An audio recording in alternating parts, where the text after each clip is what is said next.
12 కర్రలను అతనికి ఇచ్చారు. అహరోను కర్రయు వారి కర్రల మధ్య నుండును. మోషే వారి కర్రలను సాక్షిక గుడారంలో యెహోవా సన్నిధిని ఉంచెను. మరునాడు మోషే సాక్షిక గుడారంలోనికి వెళ్ళి చూడగా లేవి కుటుంబీకుడైన అహరోను కర్ర చిగిర్చి ఉండెను. అది చిగిర్చి పువ్వులు పూసి బాగా పండ్లు కాసెను. దేవునికి స్తోత్రం చెప్పండి. ఒకసారి అందరూ గట్టిగా దేవుని స్తోత్రం చెప్తారా? ఇక్కడ అహరోను కర్ర గురించి మనకి ఇక్కడ స్పష్టమైన ఒక నిశ్చయత అనేది ఇక్కడ మనకు కనబడుతుంది. కర్ర ఏమైందంట? చిగురించి పువ్వులు పూసి బాగా పండ్లు కాసెను. ఇక్కడ సందర్భాన్ని మనం గమనిస్తే ప్రతి మనిషికి కూడా నేను గొప్పవాడిని అన్న ఒక ఆలోచన ఉంటుంది. కొంతమంది ఒక గ్రూప్ కావచ్చు, ఒక గుంపు కావచ్చు, అది ఒక మందిరం కావచ్చు, లేకపోతే ఏదైనా కానీ అందరి కల్లా నేను గొప్పవాడిగా ఉండాలి, నేనే గొప్పవాడిని అవ్వాలి, నేనే గొప్పవాడిగా ఉండాలి, నేనే గొప్పవాడిని అనే తలంపు ఆలోచన చాలా మందికి ఉంటుంది. అందరూ శ్రద్ధగా నా మాట వినండి. ఇశ్రాయేలు ప్రజలు అక్కడ కొంతమంది లేచారు, అహరోనుకి వ్యతిరేకంగా, మోషేకి వ్యతిరేకంగా. ముందు అధ్యాయంలో మనకు కనబడుతుంది 16వ అధ్యాయంలో. అందులో అందరూ కూడా వాళ్ళు కొంతమంది విరోధంగా లేచినట్లు మనకి అక్కడ అర్థమవుతుంది.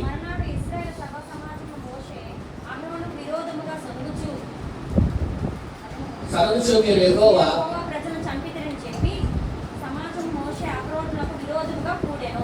చూడండి, కొంతమంది ఏం చేశారంట? విరోధముగా.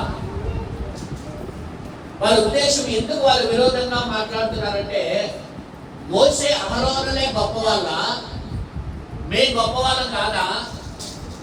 మేము పరిచర్య చేయట్లేదా? మేము కూడా గొప్ప వాళ్ళమే, దేవుడు మమ్మల్ని కూడా ఏర్పరచుకున్నాడు, దేవుడు మమ్మల్ని కూడా నియమించుకున్నాడు అనే ఒక ఆలోచన వైద్యుల్లో ఉన్నారు అక్కడ ఇశ్రాయేలు ప్రజలు. కొంతమంది ఇశ్రాయేలు యొక్క మొత్తంలో కొంతమంది గుంపుగా చేరి వారు డివైడ్ అయ్యి వాళ్ళు అంటున్నారు, మేము కూడా గొప్పవారమే, మోషేలాగా అహరోనులాగా మేము కూడా గొప్పవారమే. రెండోదిగా మనం చూస్తే ఇలాగే మోషే వాళ్ళ అక్క మిరియాము అలాగే అహరోను కూడా మోషే మీద అలాగే వాళ్ళు తిరుగుబాటు చేసినట్టు మనం చూస్తాం.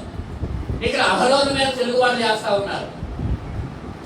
ఇంకో మాట చెప్పిన కొత్త నిబంధనలకు మనం వస్తే యేసు ప్రభు శిష్యులు అనుకుంటారు, నేను గొప్ప నేను గొప్ప నేను గొప్ప అని అనుకోని ప్రభు దగ్గరికి వెళ్ళి ప్రభుని అడుగుతారు, అయ్యా మాలో ఎవరు గొప్పవారో చెప్పని అడుగుతారు. వాళ్ళందరూ వచ్చి అడుగుతారు ప్రభుని. అప్పుడు ప్రభు అంటాడు, మీలో గొప్పవారై ఉండాలంటే ఎవరైతే తను తాను తగ్గించుకుంటారో, ఎవరైతే అల్పులుగా ఉంటారో వాళ్ళే గొప్పవారుగా ఉంటారు. దేవునికి స్తోత్రం చెప్పండి అని ప్రభు చెప్తాడు. అంటే ప్రతి ఒక్క గుంపులో కూడా నేను గొప్పగా ఉండాలి, నేను గొప్పవాడిగా ఉండాలని ఆలోచన ప్రతి వారికి కూడా ఉంటుంది.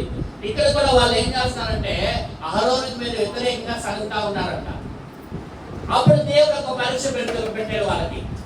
ఇప్పుడు ఇశ్రాయేలు యొక్క అందరూ కూడా 12 గోత్రాల వారు కూడా కలిపి లేవి గోత్రానికి ఏమో అహరోను, అలాగే ఒక్కొక్క గోత్రానికి ప్రధానమైన ఒక వ్యక్తి యొక్క పేరు 12 కర్రలను తీసుకువచ్చి రావాలి. దానిలో 12 బాదమ కర్రలు తీసుకురావాలి. ఈ 12 బాదమ కర్రలు తీసుకొచ్చి దేవుని మందిరంలో పెడితే ఒక రాత్రంతా దేవుని మందిరంలో ఆ కర్రలు ఉంచాలి. ఏ కర్ర అయితే ఉదయానికి చిగురిస్తుందో ఆ వంశపు వారిని దేవుడు ఏర్పరచుకున్నాడు అనడానికి రుజువు అని దేవుడు మోషేకి చెప్తే, మోషే ఇశ్రాయేలు ప్రజలందరికీ చెప్తాడు, దేవుడు ఎవరిని ఏర్పరచుకున్నాడో, రేపు ఉదయానికల్లా దేవుడు ఎవరిని ఏర్పరచుకున్నాడో, ఏ వంశం వారిని దేవుడు ఎన్నుకున్నాడో ఏర్పరచుకున్నాడో రేపు ఉదయం కల్లా దేవుడు చెప్తాడు. కాబట్టి మీరందరూ ఏం చేయాలంటే ఒక్కొక్క వంశం చొప్పున ఒక్కొక్క కర్ర తీసుకురావాలి. దేవుని స్తోత్రం చెప్పండి. బాదము చెట్టు యొక్క కర్ర, బాదము యొక్క చువ్వ అని రాయబడుతుంది.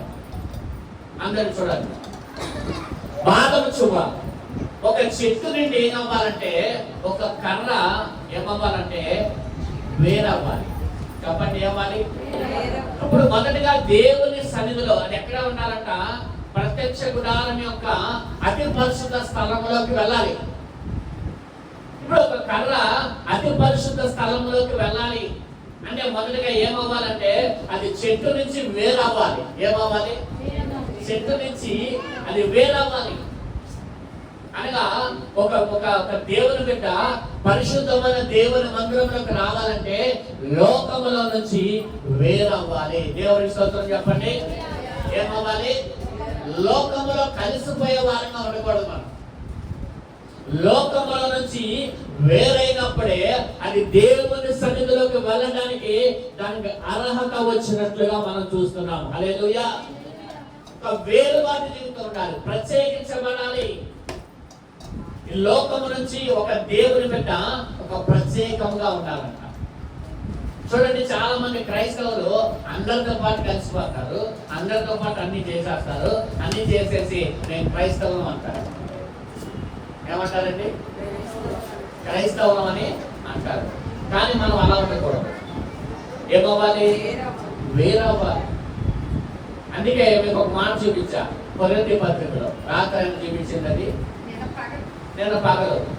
మొదటి కొరింథీ పత్రిక, 2వ కొరింథీ పత్రిక 6వ అధ్యాయం.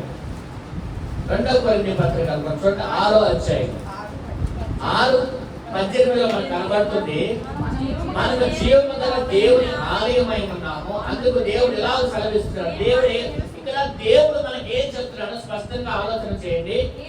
నేను వారిలో నివసించి సంచరించును, నేను వారి దేవుడినై ఉండును, వారు నాకు ప్రజలై ఉండును. కావున మీరు వారి మధ్య నుంచి బయలువెడలి ప్రత్యేకముగా ఉండండి.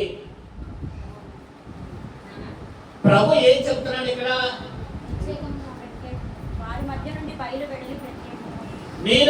నేను వారిలో సంచరిస్తును. దేవుడు ఏం చేస్తారంట? మనలో సంచరిస్తారంట. దేవుడు మనకి దేవుడై ఉండును, వారికి పిల్లలుగా, వారికి ప్రజలుగా ఉంటారు. ఎవరు? వారిలో వీళ్ళు ప్రత్యేకముగా ఉన్నవారు, వారిలో నుంచి ప్రత్యేకంగా ఉన్నవారు. చూడండి, దేవుని బిడ్డలుగా మనం ఉంటాము, మనకి దేవుడై ఉంటాడు, ఆయన మన మధ్యలో సంచరిస్తాడు. దేవునికి స్తోత్రం చెప్పండి. ప్రత్యేకమైన జీవితం ఎవరికైతే ఉంటుందో, లోకములో నుంచి ఎవరైతే వేరవుతారో దేవుడు వారిని ఎలాగ ఆశీర్వదిస్తున్నాడంటే, నేను వారి మధ్యలో సంచరిస్తాను, నేను వారికి దేవుడై ఉంటాను, వారు నా ప్రజలై ఉంటారు. దేవుని స్తోత్రం చెప్పండి. ఎవరికి దేవుడు ఉంటాడు? ఎవరు దానిలో ప్రజలై ఉంటారు? ఎవరి మధ్య దేవుడు సంచరిస్తాడు అంటే ప్రత్యేకముగా ఉన్నవారు. అంటే ఇప్పుడు చెట్టు నుంచి ఏమవ్వాలి? కర్ర వేరవ్వాలి. చెట్టు నుంచి కర్ర వేరవ్వాలి అంటే చెట్టు నుంచి కర్ర విరవబడాలి. దేవుని స్తోత్రం చెప్పండి. విరవబడిందే వేరవుతుంది. అంటే విరిచిన అనుభవం, విరవబడిన అనుభవం కావాలి మనకి. విరిగింది ఎవరు కోరుకోరండి? కోరుకుంటారా? ఏదైనా షాప్లోకి వెళ్ళి విరిగిపోయింది కొనుక్కుంటారా? ఎవరైనా విరిగిపోయింది ఎవరు కూడా కొనుక్కోరు. కానీ కొన్ని విరిగిపోయి ఉపయోగకరంగా ఉంటాయి. చెప్పండి, విరిగిపోయే వస్తువు ఎవరు కోరుకోరు, విరిగిపోయి కొన్ని కోరుకుంటారు. ఏంటో చెప్పండి. అంతసేపు ఆలోచిస్తారు, రోజు చూస్తారు మీరు, అయ్యి రోజు చూస్తారు మీరు. అది చెప్పండి.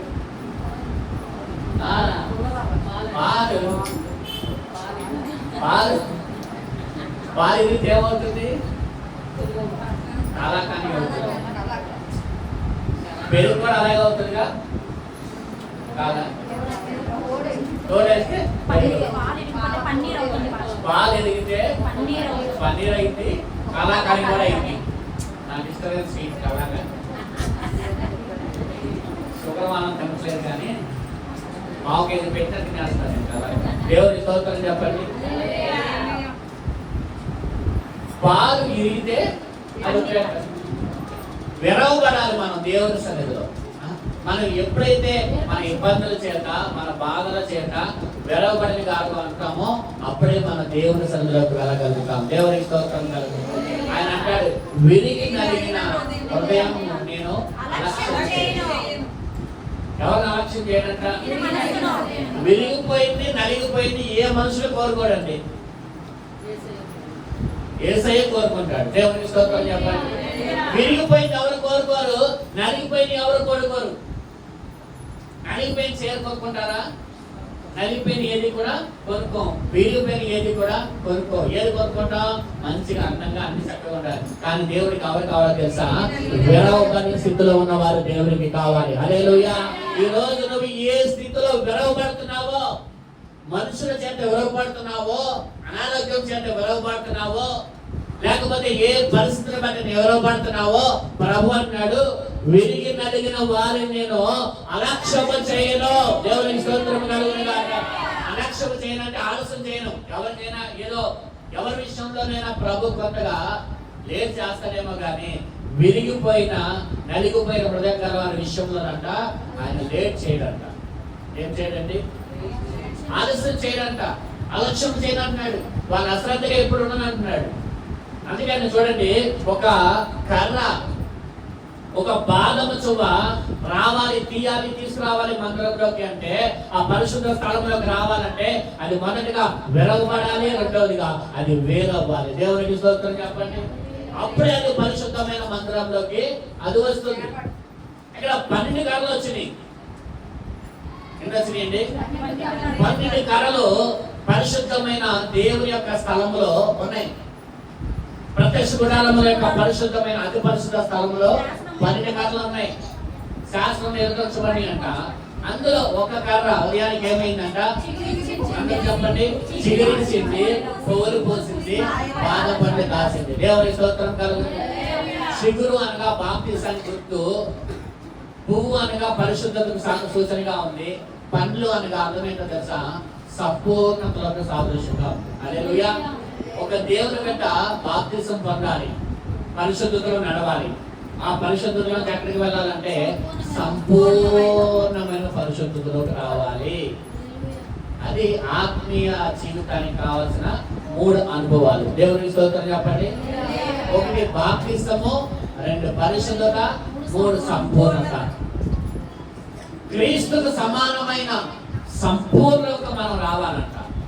అది పండ్లు అనుభవం అన్నమాట. అది అయితే ఈ 3 అనుభవాలు దేవుని సన్నిధిలో, ఈ 3 అనుభవాలు ఏ వ్యక్తికి ఉంటాయో ఆ వ్యక్తి మాత్రమే దేవుని రాజ్యంలోకి వెళ్ళగలుగుతాడు. దేవుని స్తోత్రం చెప్పండి.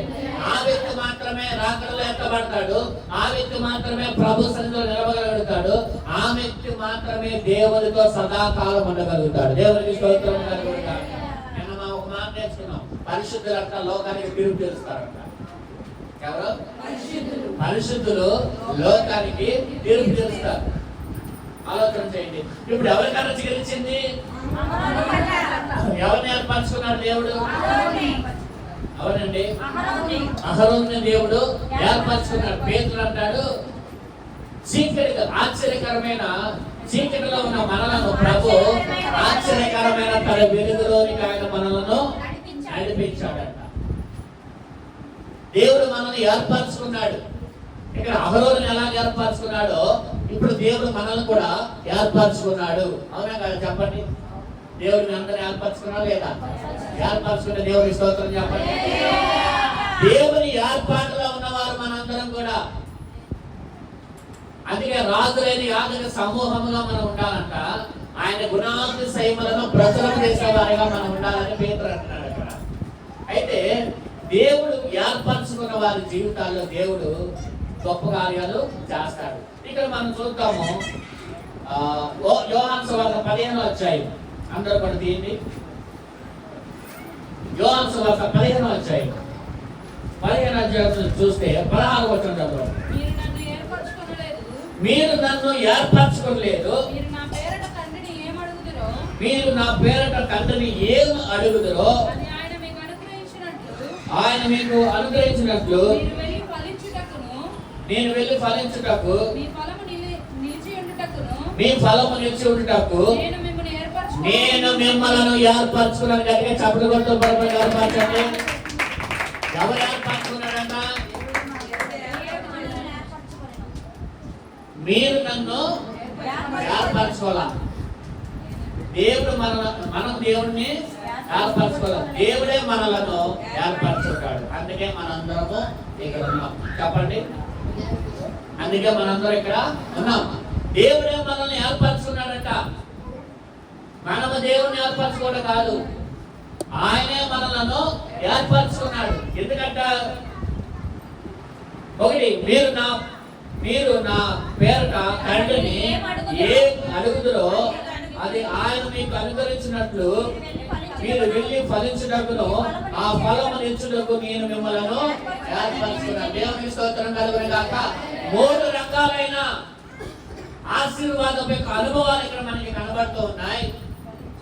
ఆ 3 ఏంటంటే, నా పేరుట మీరు తండ్రిని ఏది అడుగుతారో అది ఇవ్వడానికి, 2 మీరు ఫలించడానికి, 3 ఆ ఫలము నిలిచి ఉండడానికి దేవుడు మనల్ని ఏర్పరచుకున్నాడు. యేసయ్య ఎందుకు ఏర్పరచుకున్నాడు తెలుసా? మనము ఆయన నామములో ఏది అడిగినానో అది ఇవ్వడానికి.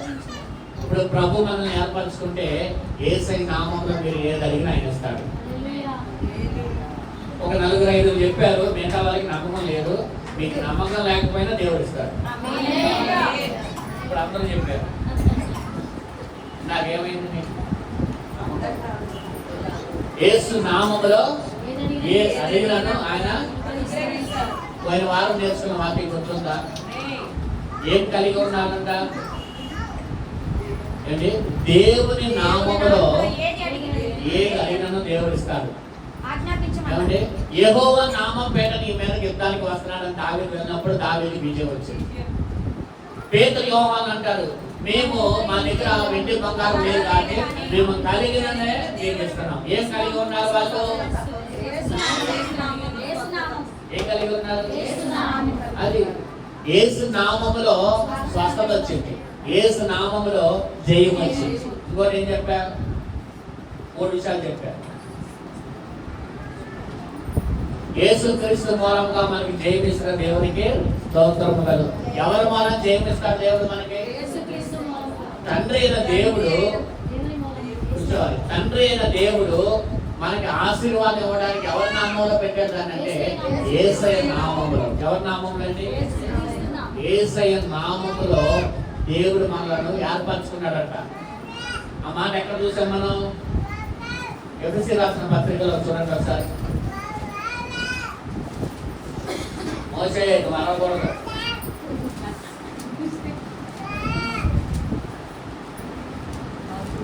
చూడండి 4వ వచనం చదవండి. మనకి 4వ వచనం చూడండి. చాలా శ్రద్ధగా ఈ వాక్యాన్ని గమనించండి. ఎట్లనగా తన ప్రియయందు తన కృపా మహిమకు కీర్తి కలిగినట్లు తన చిత్త ప్రకారమైన దయా సంకల్పం చొప్పున ఎవరి ద్వారా? ఎవరి ద్వారా? ఎవరి ద్వారా? యేసుక్రీస్తు ద్వారా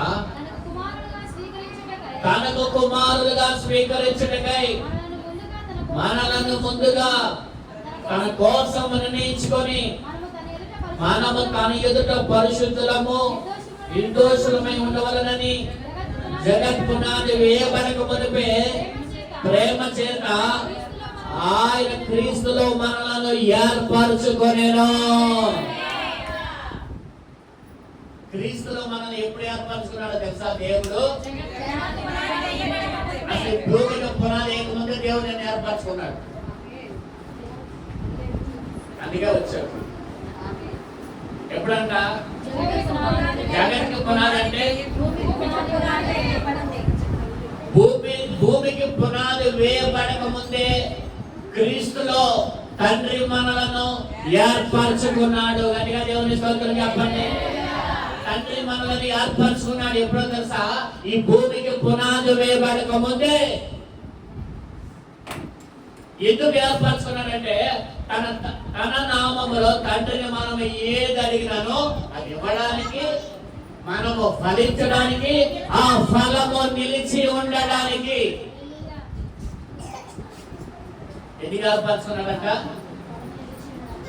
ఏదైనా మనం యేసయ్య నామములో ఏది అడిగినను అది అనుగ్రహించబడడానికి, ఫలించడానికి, ఆ ఫలము నిలిచి ఉండడానికి నేను మిమ్మల్ని ఏర్పరచుకున్నాను. దేవునికి స్తోత్రం కలుగును.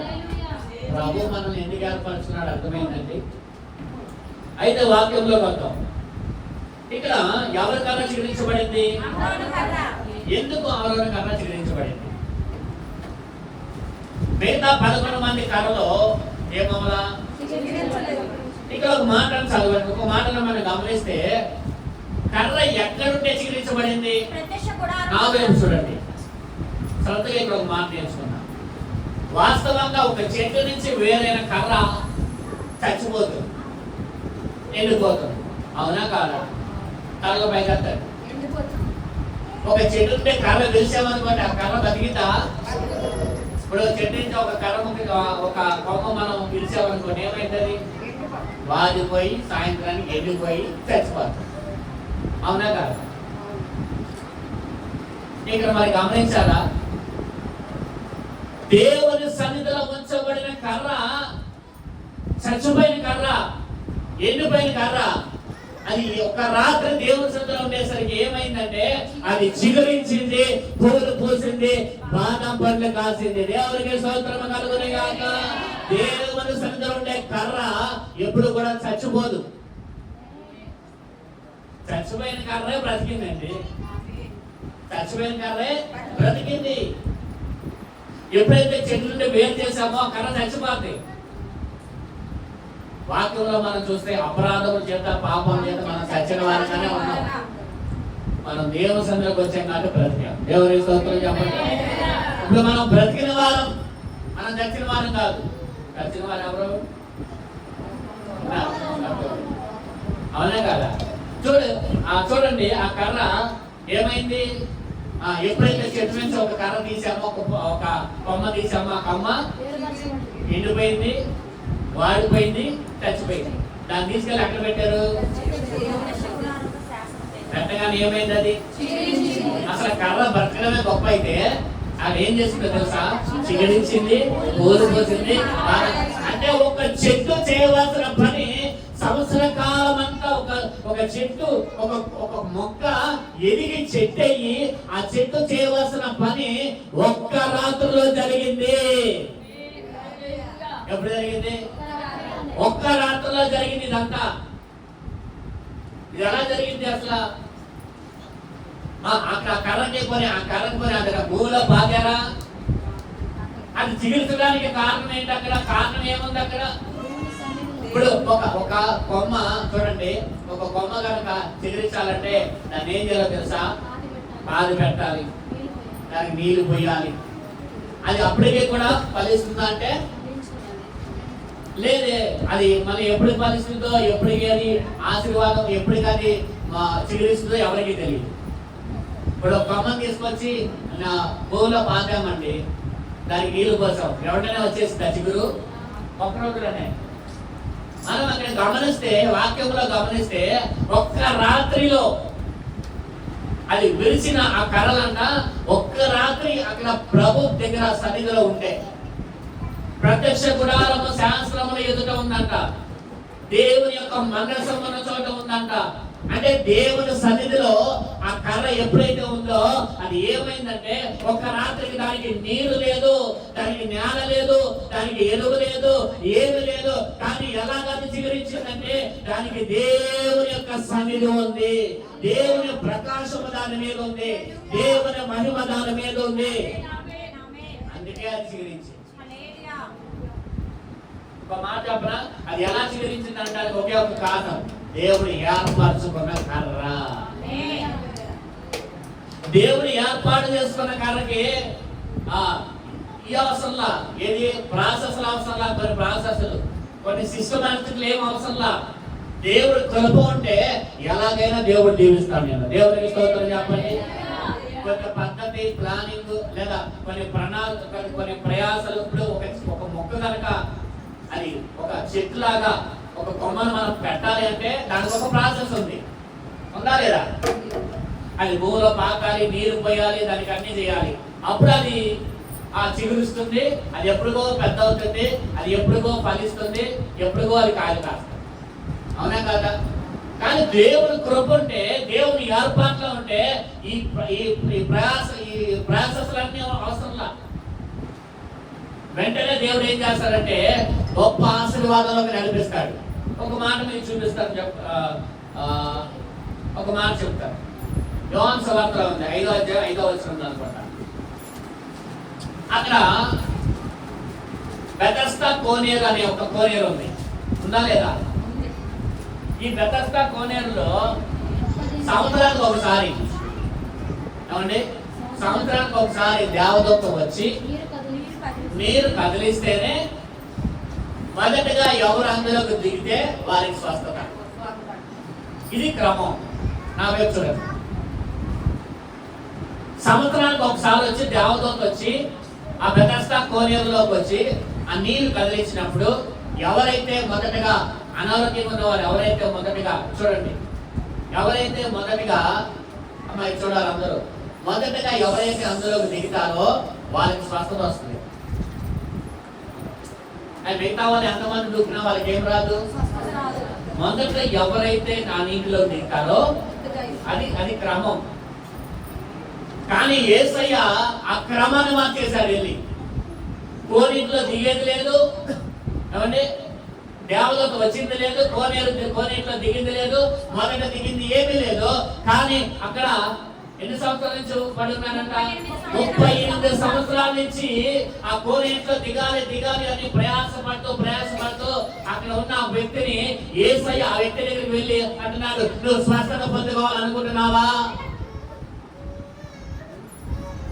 అని. అవును ప్రభు అంటే వెంటనే ఆ వ్యక్తికి ఏం చేశాడు? ప్రభు స్వస్థపరిచాడు. ఇప్పుడు అక్కడ కోనేరులో దిగాలి, దేవదూత రావాలి, మొదట వెళ్ళాలి, ఇలాంటి క్రమాలు ఏమీ లేవు. యేసయ్య వెళ్ళాడు, అక్కడ స్వస్థత జరిగించాడు. దేవునికి స్తోత్రం కలుగునుగాక. అవసరమైతే నువ్వు దేవుని ఏర్పాట్లో ఉంటే నీ కొరకు దేవుడు కొన్ని క్రమాలు కూడా మార్చేస్తాడు. అవసరమైతే ఒక్క రాత్రి యాకోబు దేవుని సన్నిధిలో ప్రార్థన చేస్తే యాకోబు ఇశ్రాయేల్ గా దేవుడు మార్చేశాడు. దేవునికి స్తోత్రం చెప్పండి. ఒక్క రాత్రి కర్రలు అక్కడ ఉన్నాయి, ఒక్క రాత్రి ఉన్నాక సార్ అక్కడ కర్ర ఏమైందంటే అది చిగురించింది. అర్థమైందా? ఎక్కడ ఉండాలి కర్ర? ఎక్కడ ఉండాలి? మనం నువ్వు చిగురించాలంటే ఎక్కడ ఉండాలి? నువ్వు పువ్వులు పోయాలంటే ఎక్కడ ఉండాలి? నువ్వు బాదం పంట కావాలంటే ఎక్కడ ఉండాలి? దేవుని సన్నిధిలో ఉన్న కర్ర. ఒక ఆశీర్వాదం రావాలంటే ఎక్కడ ఉన్నది? దేవుని సన్నిధిలో ఉంది. హల్లెలూయా. ఒక్క రాత్రి అండి చూడండి, కర్రకి ఏమి పెట్టల, నీళ్లు లేవు, అది బాధడానికి ఆధారం అక్కడ భూమి లేదు, ఏమీ లేదు, ఎరువు లేదు, మట్టి లేదు, ఏమి లేదు. అది మట్టి లేకుండానే, నీళ్లు లేకుండానే, ఏ ఎరువు లేకుండానే అది ఎలా మారింది? అసలు అలాగా ఆలోచన చేస్తే అసలు అది జరిగిద్దా? మనుషులు అనుకుంటే జరిగిద్దా? ఇది ఎలా జరుగుతుంది? మనుషుల ఆలోచనకు అందయ్యే దేవుని కార్యాలు. నీ ఆలోచనకు అందదే దేవుని కార్యం. మనుషుల వల్ల ఇది కాదు, కానీ దేవుని వల్ల జరుగుతుంది. హల్లెలూయా. మనుషులకి అసాధ్యం, కానీ దేవునికి అసాధ్యం అంటే ఏమీ లేదు. నీ జీవితంలో అన్ని చేయగలిగిన దేవుడు నీ జీవితంలో ఆయనకి ఇది అసాధ్యం అంటానికి ఏమీ లేదండి. మనకి ఇది ఎలా జరిగింది? శారమ్మ ఎలా గర్భం ధారించింది, ఎలా పిల్లలు కలిగింది? ఆ వృద్ధాప్యం అసలు 90 సంవత్సరాలకి, ఏమండి, 90 సంవత్సరాలు కరెక్ట్గా. శారమ్మకి ఎన్ని సంవత్సరాలు? 90 సంవత్సరాలకి బిడ్డలు కనే ఓపిక ఎక్కడి నుంచి వచ్చిందండి ఆవిడకి అసలు. సరే, ఆ ఓపిక గురించి పక్కన పెడితే స్త్రీ ధర్మం ఏమైపోయిందంట? ఉడికిపోవడం కాదు, ఆగిపోయింది. శరీరం ఉడికిపోయింది. శరీరం ఉడికిపోయింది, స్త్రీ ధర్మం ఆగిపోయింది. డాక్టర్ దగ్గరికి వెళ్తే అమ్మా ఇంకా నీకు పిల్లలు బట్టలు అంటారు. కానీ దేవుడు ఏమంటాడు తెలుసా? వాళ్ళకి అసాధ్యం కానీ సాధ్యం. దేవుడికి స్తోత్రం చెప్పండి. వారికి అసాధ్యమేమో కానీ నాకు సాధ్యం. మరియాను మార్త వచ్చి ప్రభు దగ్గరికి వచ్చి అంటారు, చనిపోయాడు మా తమ్ముడు, 4 రోజులు అయిపోయింది, వాసన చేస్తాడు. ఇక ప్రభా మనం ఏం చేయలేం ప్రభా, నువ్వు ముందు వస్తే మా తమ్ముడు బతికేవాళ్ళేమో, ఇప్పుడేం చేస్తాం ప్రభు అంటాడు. ముందు వచ్చినా వెనకొచ్చినా ఎప్పుడు వచ్చినా సరే నువ్వు నమ్మితే దేవుని కార్యం చూడగలుగుతావు. దేవునికి స్తోత్రం కలుగును గాక. యేసయ్య కావాలని లేటుగా వచ్చాడు. ఎందుకని చెప్పండి, ఎందుకు లేటుగా వచ్చాడు చెప్పండి. అక్కడ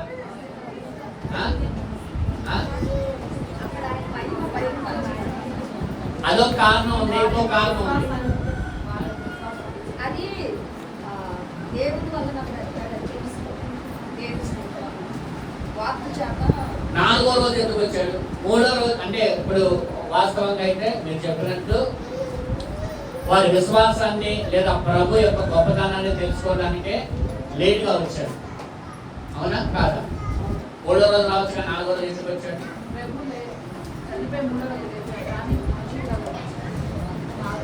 అక్కడ ఒక వాదన ఉంది.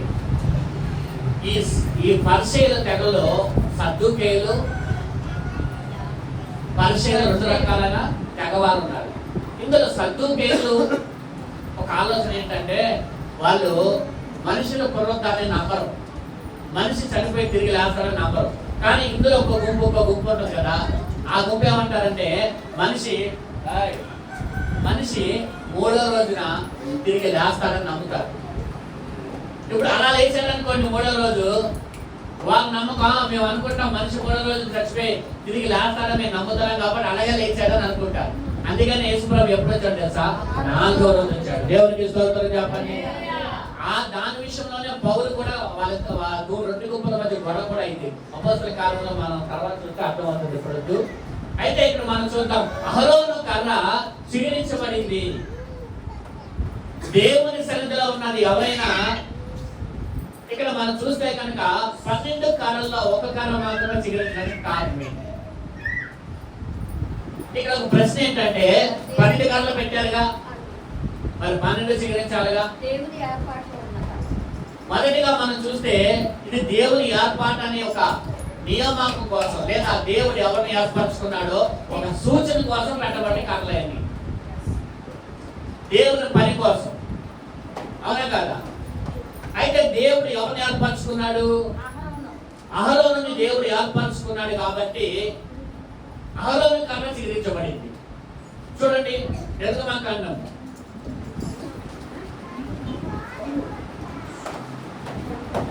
4వ అధ్యాయం 13 నుంచి 16 వచ్చిన.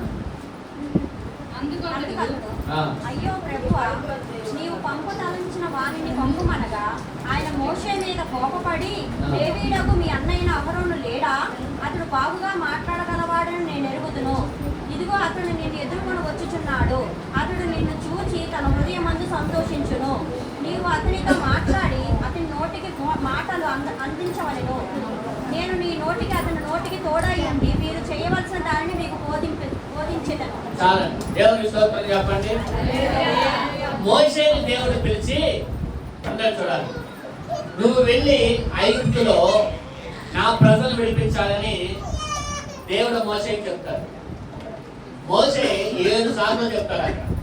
ఎన్ని సార్లు చెప్తాడంటే 7 సార్లు. ఆ 7 సార్లు ఏంటో తర్వాత మనం నేర్చుకుందాం. ఆ 7 సార్లు చెప్తే టైం ఇక్కడే అయిపోతుంది. అందులో ఒక సాకు ఏంటో చెప్పినా నేను నత్తివాడిని అంటాడు. అదే నత్తివాడిని అంటే అందరు చూడండి ఏమంటాడు, నువ్వు వెళ్ళాలి, రాజుగారి దగ్గరికి వెళ్ళాలి, నా ప్రజలను విడిపించాలి, అందుకని నేను ఎన్నుకున్నాను అంటాడు. మోషే అంటాడు, నేను నత్తివాడినయ్యా, నా వల్ల కాదు, నేను వెళ్ళను, ఇంకోని ఎవరైనా పంపించాడు. అప్పుడు దేవుడు అంటాడు, నువ్వు నత్తివాడమైనా పర్వాలా, మీ అన్న అహరోను ఉన్నాడు, మీ అన్న అహరోను నీకు తోడుగా పంపిస్తా, నీ నోటికి బోరగా అతను మాట్లాడతాడు, నువ్వు ఏది చెప్పాలనుకున్నా అతనే మాట్లాడతాడు, అంతా అతనే చేస్తాడు. కాబట్టి అహరోను కూడా నీకు తోడుగా నేను పంపిస్తున్నాను. దేవుని స్తోత్రం చెప్పండి. అహరోనుని ఎవరు ఏర్పరచుకున్నాడు? దేవుడు ఏర్పరచుకున్నాడు. ఇశ్రాయేలు ప్రజలను బయటకు తీసుకురావడానికి మోషే, నేను వెళ్ళనయ్యా, నా వల్ల కాదు, నేను నోటి మాన్యం కలవాని నత్తువాని, నా వల్ల కాదంటే దేవుడు అప్పుడు అహరోను నుంచి పంపించాడు. అహరోను తీసుకెళ్ళి తోడుగా నీకు బదులు అహరోను మాట్లాడతాడు. నిజంగా చెప్పండి, అహరోను ఎక్కడైనా మాట్లాడాడా? అంతా మాట్లాడిందంతా అంతా సాకది. కొంతమంది సాక చెప్తా ఉంటారు. మనవాడికి రాలేదేంటమ్మా అంటే ఏం చెప్తారు? ఒంట్లో బాగాలేదా ఏదో సాకు చెప్తా ఉంటారు. అన్ని భూభారతం మేము సాగుతున్నాం కాదు. అవునా కాదా? నిజమేంటో మాకు తెలియదు కదా, దేవుడికి తెలుసు. అందుకే మోసే సాగ చెప్పిన దేవుడు ఎంతలా అక్కడ నేనంట. మీరు అలా చెప్పలేండి, మామూలుగా చెప్తున్నా. బయట ఏమండి, బయట అమ్మ ఏంటమ్మా రాలేదంటే మంత్రానికి బాగా తలలేకపోయిందండి, లేదా కడుపనే పోయిందండి, లేదా జ్వరం వచ్చిందండి, ఏదో ఒకటి చెప్తారు బయట. అవునా కాదా? సాకు అన్నమాట. నిజంగా వచ్చిన వాళ్ళు ఆగిపోయిన వాళ్ళు ఓకే, కానీ సాకు చెప్పిన వాళ్ళు దేవుడు చెప్తా ఉంటాడు కదా, సాకు చెప్తాను మోసేలాగా అంటారా లేదా? చెప్పండి. కొంతమంది అలా ఉంటారు. మన సంఘం వాళ్ళు అలాంటి వాళ్ళు కాదులే, ప్రతి కొట్టానికి వస్తారు. దేవుని స్తోత్రం చెప్పండి. అందుకే రావట్లా. ఇంకా వారం రోజులు ఉంది. ఇంకెన్ని రోజులు ఉంది? కరెక్ట్గా ఈరోజు 10 తారీఖు అంటే ఎన్ని రోజులు ఉంది?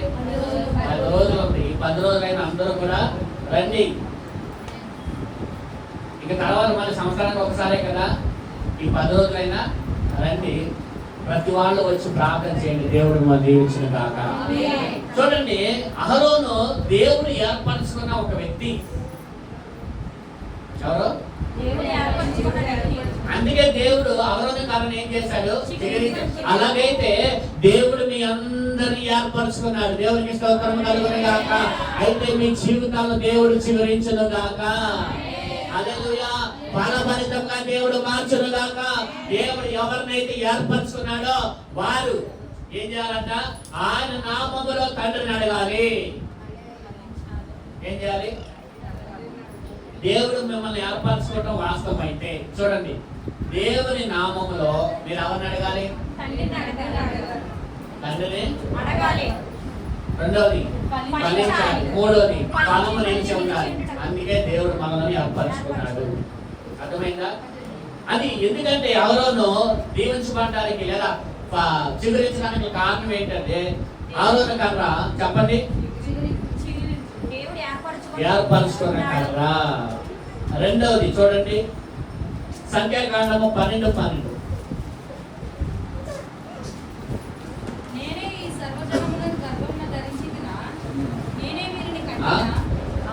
సంఖ్య 12:12. ఆ రాత్రి నేను ఐగుప్తు దేశమందు సంచరించి ఐగుప్తు దేశమందరి మనుషులనే కానీ జంతువులో కానీ తొలి సంతతి అందరూ హతం చేసి ఐగుప్తు దేవతలందరినీ తీసుకొచ్చాను. నేను యెహోవాను. తన తల్లి గర్భములో నుండి పుట్టినప్పటికే సగ మాంసం క్షీణించిన శిశువు ప్రభువనే ఆమెను ఉండనీకుమని మోషేతో చెప్పగా మోషే ఎలుగెత్తి, దేవా దయచేసి ఈమెను బాగు చేయమని యెహోవాకు మొరపెట్టెను. పై వచనాల్లో మనకు కనబడుతుంది. 8లో మనం చూస్తే కనుక మోషేకి విరోధముగా మాట్లాడడానికి మీరు ఎలా భయపడలేదు? యెహోవా కోపము వారి మీద రగులుకొనగా వెళ్ళిపోయిన మేఘములను ఆ ప్రత్యక్ష గుడారం నుండి ఎత్తబడి. అప్పుడు మిరియాము అహరోను మిరియాము వైపు చూసినప్పుడు అహరోను, అయ్యో నా ప్రభువా, మేము అవివేకం అని ఏడ్చాడంట. ప్రభు దగ్గర నా వైపు చూడండి. ఇద్దరు వ్యతిరేకంగా మాట్లాడారు. ఎవరికి? మోషేకి వ్యతిరేకంగా ఇద్దరు వ్యతిరేకంగా మాట్లాడారు. ఎవరు? అక్క, అన్న. మోషే ఉన్న గొప్పవాడా? మోషేతోనే దేవుడు ఎవరు మాట్లాడించాడా? మాతో మాట్లాడించలేదా అని మోషే మీద తిరుగుబాటు చేసి వ్యతిరేకంగా మాట్లాడితే దేవుని ఉగ్రత ఎవరి మీదకి వచ్చింది? మిరియాం మీదకి వచ్చేసింది. ఆల్రెడీ కుష్టి వచ్చేసింది మిరియాం. అయితే ఇక్కడ వీళ్ళిద్దరిలో వ్యతిరేకంగా మాట్లాడినప్పటికీ అహరోను క్షమించమని దేవుని సందులో వేడుకున్నాడంట. ఏం చేశాడండి? ఎప్పుడైతే క్షమించమని వేడుకున్నాడో అలాగే మోషే కూడా వీళ్ళిద్దరి వరకు క్షమాపణ అడిగాడు దేవుని దగ్గర. ఒకరు మోషే అడిగాడు, అలాగే అహరోను కూడా ప్రభుని క్షమించమని అడిగాడు. అందుకే ప్రభు అహరోనుని క్షమించి ఎటువంటి తెగులు అహరోను మీదకి రాకుండా దేవుడు ఆ ఉగ్రత రాకుండా ఆపివేశాడు. అంటే రెండోదిగా మనం నేర్చుకుంటే అహరోను కర్ర ఏంటంటే తెలుసా? క్షమించబడిన కర్ర. ఏం కర్ర? అంటే అహరోను క్షమించబడిన వాడు. ఎప్పుడైనా మనం ఒక పొరపాటు చేసినా, ఒక తప్పిదం మనం చేసిన ప్రభు దగ్గర ఏం చేయాలంటే చెప్పాలి, క్షమాపణ అడగాలి ప్రభుని. చాలా మంది ఎలా అడుగుతారు తెలుసా? ప్రభా నేను పలానా తప్పు చేశాను, ప్రభా నన్ను క్షమించండి. దాంట్లో ఏం కనబడుతుంది? ఏ ఫీల్ దాంట్లో లేదు. ఒక క్షమాపణ మనం చెప్పినప్పుడు దాంట్లో పశ్చాత్తాపం కనబడాలి. అది చేసినందుకు మనలో బాధ కనబడాలి. ఎప్పుడైతే ఒక తప్పు నువ్వు చేసావని నీకు అనిపించిందో, అది ప్రభు సన్నిధిలో ఒప్పుకున్నావో, దాన్ని ఒప్పుకునే సమయంలో నువ్వు దుఃఖపడుతూ, బాధపడుతూ, పశ్చాత్తాపడుతూ దాన్ని నువ్వు ఒప్పుకోవాలి. అప్పుడే ఆ దానికి క్షమాపణ జరుగుతుంది దేవుని దగ్గర. హల్లెలూయా. కొంతమంది ఏదో నోటి మాటకి బట్టి చెప్పేస్తా ఉంటారు అలవాటుగా, ప్రభా ఇలా చేశాను నన్ను క్షమించయ్యా. దాంట్లో ఏం లేదు, దాంట్లో బాధపడడం లేదు, దాంట్లో పశ్చాత్తాపం లేదు, దాంట్లో దుఃఖం లేదు, ఏమీ లేదు. దానిని దేవుడు ఎలా యాక్సెప్ట్ చేస్తాడు? ఆ తప్పును దేవుడు ఎలా క్షమిస్తాడు? క్షమిస్తాడా? నువ్వు చేసిన తప్పుకి నువ్వు దుఃఖపడాలి, మరలా ఇంకొకసారి చేయనని ప్రభు సన్నిధిలో వేడుకోవాలి, నీకు పశ్చాత్తాపం రావాలి. ఆ చేసిన దాని గురించి నువ్వు బాగా బాధపడాలి దేవుని సన్నిధిలో. అప్పుడే మరలా చేయకుండా ఉంటావు. ఏదో మాట పరంగా ప్రభా పలానా తప్పు చేశాను క్షమించని రెండో రోజు మరలా నువ్వు అదే తప్పు చేస్తావు వెళ్ళి ఖచ్చితంగా. మళ్ళీ దీనికి ఒక సాంగ్ ఏంటో తెలుసా? నీతిమంతులు 7 మార్లను 70 సార్లు దేవుడు క్షమించాడు. తెలియకుండా చేసిన తప్పులు దేవుడు క్షమిస్తాడు, కానీ తెలుసు చేసే తప్పులు దేవుడు క్షమించాడు. వాక్యం చాలా మంది చాలా అడ్డు పెట్టుకుంటారు వాక్యాలకి. ఏమంటే చేసిన తప్పుకి కవరింగ్ చేసుకోవడానికి ఇవన్నీ నీ ఊహకు నీవు ఆలోచన అంటే నువ్వు ఊహలోనే ఉండి నీ తెలుగుతేనే ఉండి అది తప్పని తెలుసు కూడా నువ్వు కావాలని చేస్తే దేవుడు ఊరుకుంటాడే ఆ విషయంలో? ఊరుకుంటాడా? ఊరుకోడు. అది ఎవరు చూడకపోయినా ఎవరు చూస్తారు? అగ్ని జ్వాల వంటి నేత్రం కలిగిన దేవుని కంటిలోంచి మనం తప్పించుకోవడం ఎవరి వల్ల కాదు. 2 రకాలుగా ఉంటాయంట. నువ్వు నిజంగా దేవుడిని ప్రేమిస్తే ఆ సమయంలో నేను ఏం చేస్తాడు తెలుసా? శిక్షిస్తాడు. ఏం చేస్తాడు చెప్పండి? పనిష్మెంట్ ఇస్తాడు దేవుడు, కానీ నిన్ను త్రోసివేయడు. బయట గుర్తుపెట్టుకోండి. ఏం చేస్తాడు? పనిష్మెంట్ ఇస్తాడు. మళ్ళా నేను ఒక దెబ్బ కొట్టి ఫస్ట్ చెప్తాడు, చూడండి మనం తప్పు చేసాం దానికి పశ్చాత్తాపం పడలేదనుకో, ప్రభు దైవజన ద్వారానో వాక్యం ద్వారానో నేను హెచ్చరిస్తాడు. వెళ్ళలేదనుకో చెప్పిస్తాడు. ఎవరికైనా వెళ్ళలేదనుకో మూడోసారి ఏం చేస్తాడు తెలుసా? చెప్పండి. పిల్లలు తప్పు చేస్తాను వినకపోతే ఏం చేస్తాం? అలా చేయమాకని అంటాం. అది చేస్తారు. కోపం చెల్లి ఒక్కటి పీకుతాం. అంత మాత్రమే పిల్లల మీద కోపం ప్రేమ లేదనా?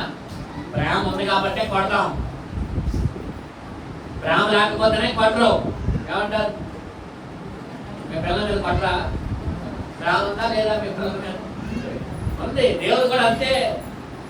మనం చేసింది మనం చెప్పిన వెళ్ళలేదనుకోండి ఏం చేస్తాడు? ఒకటి చేస్తాడు, మట్టిగా వేస్తాడు, మళ్ళా దారిలోకి వస్తాం. చూడండి, క్షమాపణ, క్షమించబడిన కర్ర. ఎప్పుడు క్షమించబడుతుంది ఆ కర్ర? ఏ వ్యక్తి క్షమించబడతాడంటే చేసిన తప్పుకి పశ్చాత్తాపం ఉండాలి.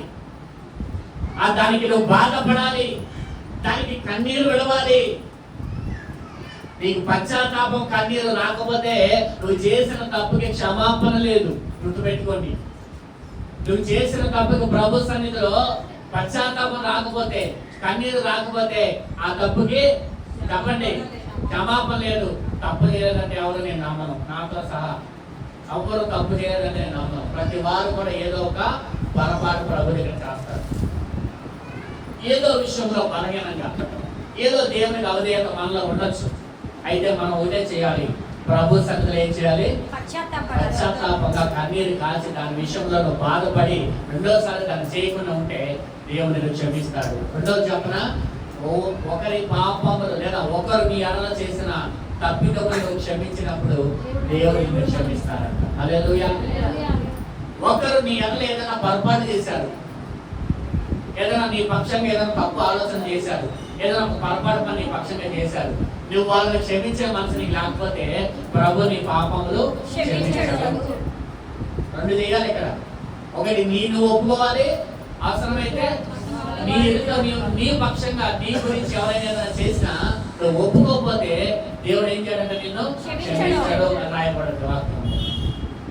అర్థమైందా? రెండవదిగా క్షమించబడిన కర్ర. మూడవది చూడండి, అభిషేకించబడిన కర్ర. మూడవదిగా చూడండి 133వ కీర్తన 2వ వచనం. అది తల మీద పోయబడి ఆ అహరోను గండము మీదుగా పారి అతని అంగిల అంచు వరకు దిగజారిన పరిమళ తైలము ఎక్కడ జారిందంటే అది అహరోను తల మీద నుంచి గడ్డమ మీద నుంచి అంగిల అంచు దాకా జారిన పరిమళ తైలము. అభిషేక తైలం. మూడోదిగా మనం చూస్తే అభిషేకించబడిన కర్ర. ఏ కర్ర అది? అభిషేకించబడిన కర్ర.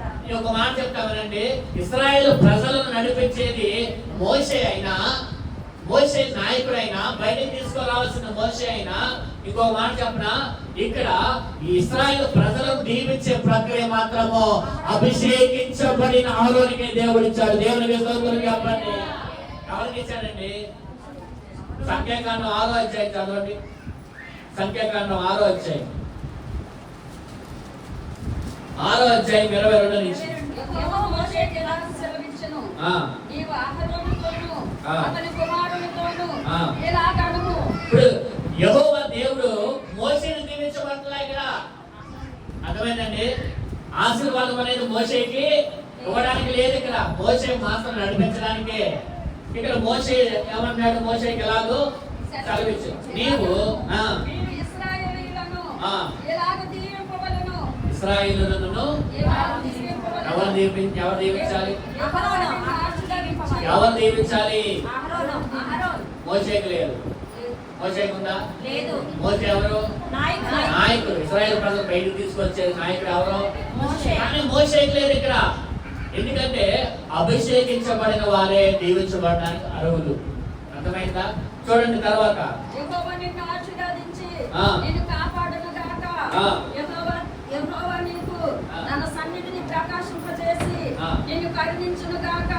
యెహోవా నీ మీద తన సన్నిధి కాంతి ఉదయింపజేసి నీకు సమాధానము కలుగు చేయును గాక.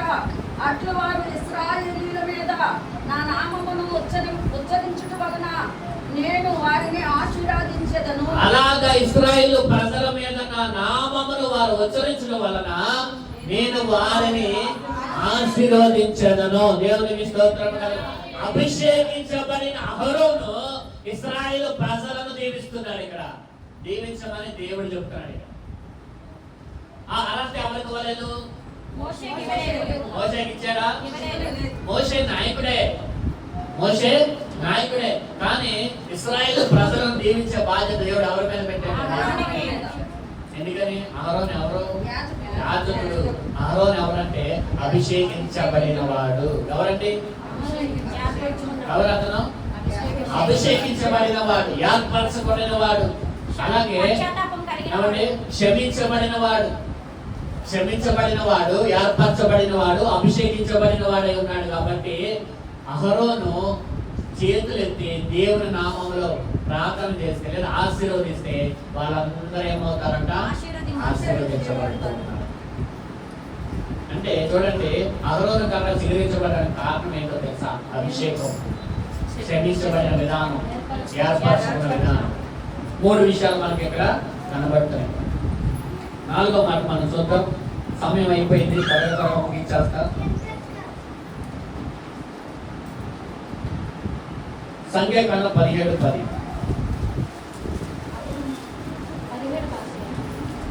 అప్పుడు యెహోవా మోషేని తిరగబడిన వారిని గూర్చి ఆనవాలుగా కాపాడబడినట్లు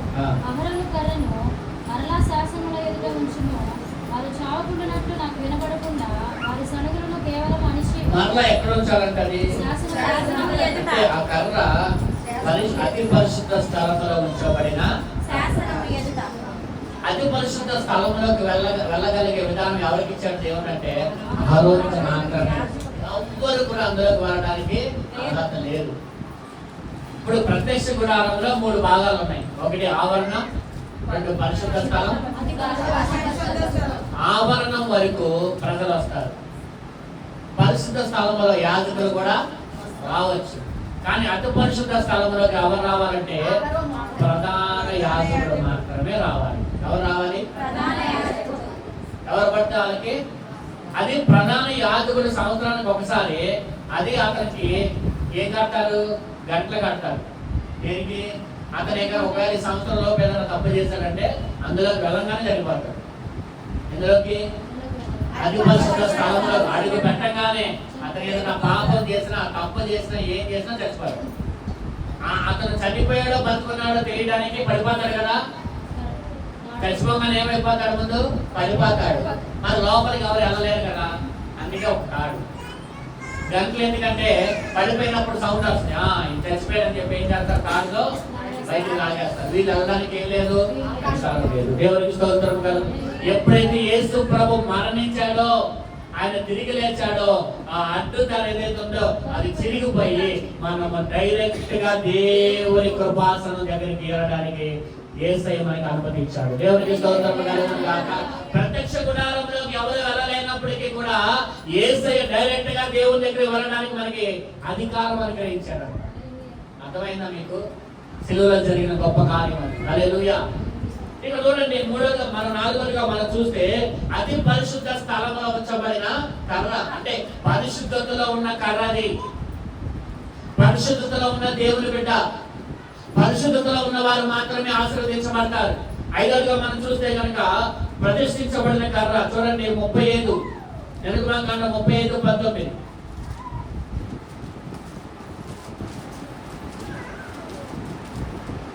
పరిశుద్ధ స్థలములో సేవ చేయుటకు సేవా వస్త్రములు అనగా యాజకుడైన అహరోను ప్రతిష్ఠిత వస్త్రములను యాజకులగునట్లు అతని కుమారులకు వస్త్రములు అనేవి అనెను. ప్రతిష్ఠిత వస్త్రములను ధరించాలి. ప్రతిష్ఠత కలిగిన వారుగా ఉన్నాడు. అంటే 5వదిగా మనం చూస్తే ప్రతిష్ఠించబడిన కర్ర. దేవుని కొరకు ఏం చేసుకున్నాడంటే వారి జీవితాలను ప్రతిష్ఠించుకున్నారు యాజకులు. ఎవరు? యాజకులు. ఆ యాజకులు అహరోను కూడా ఒకడు. దేవుని స్తోత్రం చెప్పండి. చివరి మాట చెప్పి ముగిస్తాను. ఇక్కడే సంఖ్యాకాండం 16:47 చదవండి. పక్కనే ఉంది చూడండి. 16:47. మోషే చెప్పినట్లు అహరోను వాటిని తీసుకొని సమాజము మధ్యకు పరిగెత్తిపోయినప్పుడు తెగులు జనుల్లో మొదలుపెట్టి ఉండెను. కాగా అతడు ధూపం వేసి ఆ జనుల నిమిత్తము ప్రాయశ్చిత్తము చేసెను. అతడు చచ్చిన వారిని బ్రతికిన వారిని మధ్య నిలబడగా తెగులు ఆగెను. అతడు చచ్చిన వారికి, చెప్పండి, బ్రతికిన వారికి మధ్య నిలబడ్డాడంట. ఎవరు? అహరోను. ఏం పట్టుకొని? ధూపాన్ని పట్టుకొని. అంటే ఇతను ఏం చేశాడంటే మధ్యవర్తి. ఎవరితను? మధ్యవర్తిగా ఉన్న వ్యక్తి. తెగులు వారి మీదకి రాకుండా ఎవరు ఆపుతున్నారు? ఇక్కడ మీ మీదకి ఎటువంటి శాపం రాకుండా ఎవరు ఆపుతారంటే దేవుని సేవకులు ఆపుతారు. మీ పాపాల ప్రాయశ్చిత్తం కూడా అక్కడ ఎవరు చేశారంటే యాజకులు చేశారు. కానీ ఇక్కడ యాజకులు చేయరు. మీ పాపానికి ప్రాయశ్చిత్తం మేము చేయము. ఎవరు చేయాలి? కానీ మీ మీద ఒకటి రాకుండా మాత్రం ఆపి ప్రార్థన మాత్రం సేవకులు చేస్తారు. దేవునికి స్తోత్రం చెప్పండి. చూడండి, 1 చెప్పండి ఏర్పరచబడిన కర్ర, 2 క్షమించబడిన కర్ర, 3 4 అతి పరిశుద్ధ స్థలంలో ఉంచబడిన కర్ర, 5 ప్రతిష్ఠించబడిన కర్ర, 6 మధ్యవర్తిగా ఉన్న కర్ర. మనము లోకస్తులకి దేవునికి మధ్యవర్తులుగా ఉంటారు. ప్రభు అంటాడు, భక్తులైన సందులలో నిలబడటానికి తగిన వాడు ఎవరని ఎంత విచారిస్తున్నా కనపడట్లేదు. మనం ఎలా ఉండాలో తెలుసా? అనేక మంది నశించిపోతున్నారు ఈ దినాల్లో ప్రభువును తెలుసుకోకుండా. భారతదేశం జనాభాలో మనం చూస్తే కనుక ఏమంటే 100కి ఎంత శాతం క్రైస్తవులు అంటే 5% అని చెప్పాలి. అంతేనా? 5 ఇంకెక్కువ ఉన్నారా? చెప్పండి. 5% అనుకుందాం, మిగతా 90% ఏమైపోతున్నారు? మరి మనం ఏం చేయాలి? అవునే, మధ్యవర్తిగా చచ్చిన వారికి బ్రతికిన వారికి మధ్యలో ఉన్నాడంట. అలాగే మనం కూడా ఈ లోకంలో ఉన్న నశించిపోతున్న వారి కొరకు మన మధ్యలో ఉండి ప్రార్థన చేసే వారిగా ఉంటుంది. హల్లెలూయా. అహరోను కర్ర చిగురించబడడానికి కారణము 6 ప్రత్యేకతలు మనకి కనబడతాయి. అయితే ఒకే ఒక మాట చెప్తా వినండి. ఏ కర్ర అయితే, ఏ వ్యక్తి అయితే దేవుని సన్నిధిలో ఉంటాడో ఆ వ్యక్తిని దేవుడు బహుగా దీవిస్తాడు. ఎక్కడ ఉండాలి మనం? హల్లెలూయా. దేవుని సన్నిధికి రావాలంటే 1 లోకములోంచి 2 విరవబడిన అనుభవం కావాలి. ఏ అనుభవం కావాలి? విరవబడిన ఇబ్బందులతో, శ్రమలతో, ఇరుకులతో మనం విరవబడాలి. అనారోగ్యాలతో విరవబడిన వారు ఎవరైతే ఉంటారో వారిని దేవుడు ఏం చేయడంట? అలక్ష్యం చేయడంట. కాబట్టి మనందరం కూడా ఈరోజు ప్రార్థన చేసుకుందాం దేవుని సన్నిధిలో. ఆరోను కర్రలే మన కర్రలు కూడా, మన జీవితాలు కూడా చిగురించబడాలి, పువ్వులు పోయాలి, బాదం పడుతాయి. దేవునికి స్తోత్రం. ఈ వాక్యం దేవుడు దీవించును కాక. ప్రార్థన చేసుకుందాం.